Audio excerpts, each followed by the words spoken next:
ನಾವು why mock allotment student, why do we do mock allotment? ಇದು mock allotment mainly one ರೀಸನ್ಗೋಸ್ಕರ ಇರೋದು, ನಿಮ್ಗೋಸ್ಕರ ಪ್ರಾಕ್ಟೀಸ್ ಆಗಲಿ ಅಂತ. ತುಂಬಾ ಸ್ಟೂಡೆಂಟ್ಸ್ ಇದು ಮುಂಚೆ ಮಾಡಿರೋ ಲೈಫಲ್ಲಿ, ಸೊ ಫಸ್ಟ್ ಟೈಮ್ ಮಾಡಬೇಕಾದ್ರೆ ಮಿಸ್ಟೇಕ್ಸ್ ಆಗೇ ಆಗುತ್ತೆ. ಸೊ ಮಿಸ್ಟೇಕ್ಸ್ ನ ಕರೆಕ್ಟ್ ಮಾಡ್ಬೇಕಂತ ಇರೋ ಮಾಕ್ ಇದು ರಿಸಲ್ಟ್ ಇದು.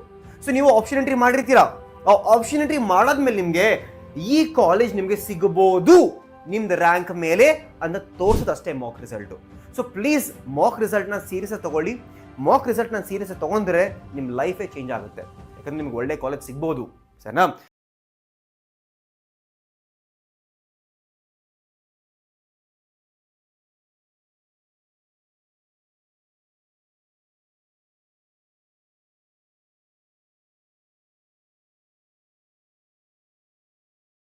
ಈ ರಿಸಲ್ಟ್ ಸಿಕ್ಕಾದ್ಮೇಲೆ ನೀವು ಮುಂದೆ ಏನ್ ಮಾಡ್ಬೇಕು, ನೆಕ್ಸ್ಟ್ ಸ್ಟೆಪ್ಸ್ ಏನು, ಕರೆಕ್ಟಾಗಿ ಕೇಳಿಸ್ಕೊಳ್ಳಿ.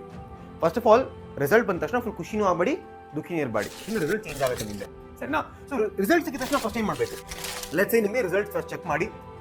ರಿಸಲ್ಟ್ ಚೆಕ್ ಮಾಡಾದ್ಮೇಲೆ ಲೆಟ್ಸ್ ಸೇ ನಿಮ್ದು ರ್ಯಾಂಕ್ ಪ್ರಕಾರ ನಿಮಗೆ ಒಂದು ಒಳ್ಳೆ ಕಾಲೇಜ್ ಸಿಕ್ಬಿಟ್ಟಿದೆ, ಒಳ್ಳೆ ಕಾಲೇಜ್ ಸಿಕ್ಕಿದೆ, ಈ ಒಳ್ಳೆ ಬ್ರಾಂಚ್ ಸಿಕ್ಕಿದೆ, ನಿಮ್ಗೆ ಖುಷಿಯಾಗಿರಿ. ಸೊ ಆಪ್ಷನ್ ಎಂಟ್ರಿ ಸ್ವಲ್ಪ ಚೇಂಜ್ ಮಾಡೋದ್ರ ಅವಶ್ಯಕತೆ ಇಲ್ಲ, ಸ್ವಲ್ಪ ಚೇಂಜ್ ಮಾಡ್ಬೋದು. ಯಾಕೆ ನಿಮ್ಗೆ ಸಿಕ್ಕಿರೋ ಕಾಲೇಜ್ಗಿಂತ ಬೇರೆ ಚೆನ್ನಾಗಿರೋ ಕಾಲೇಜ್ ತುಂಬಾ ಇದೆ, ಅದನ್ನೆಲ್ಲ ಆಡ್ ಮಾಡ್ತಾ ಹೋಗಿ. ಯಾರಿಗೂ ಗೊತ್ತು ನಿಮ್ಗೆ ಸಿಕ್ಕಿರೋ ಕಾಲೇಜ್ ಒಳ್ಳೆ ಕಾಲೇಜ್ ಸಿಗ್ಬೋದಲ್ಲ, ಸೊ ಅದಕ್ಕಿಂತ ಮೇಲೆ ಒಳ್ಳೆ ಕಾಲೇಜ್ ಆಗ್ತಾ ಹೋಗಿ. ನಿಮ್ಗೆ ಗೊತ್ತು ಈ ಕಾಲೇಜ್ ನಿಮ್ಗೆ ಸಿಗುತ್ತೆ ಈಗ ಅಂತ, ಸೊ ಖುಷಿ.